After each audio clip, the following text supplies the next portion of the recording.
Hi! In front of me is VIVO T1 Pro 5 and today I would like to show you how you can connect it using Bluetooth.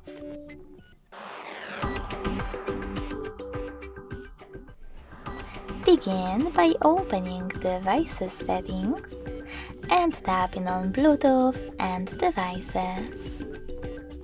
Following that, click on this switcher next to Bluetooth feature if it's not already on, and tap on Bluetooth option.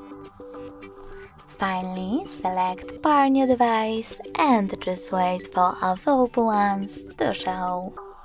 Then tap on the one that you wish to connect to.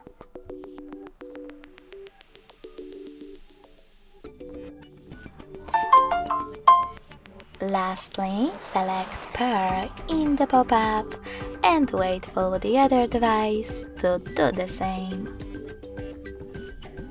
As you can see, my devices were successfully connected.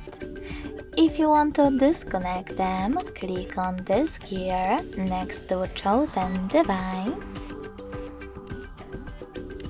and tap on Forget next to Connect. Lastly, confirm your choice in the pop-up. Thanks so much for watching. If you enjoyed this video, don't forget to leave a like, comment, and subscribe. Bye!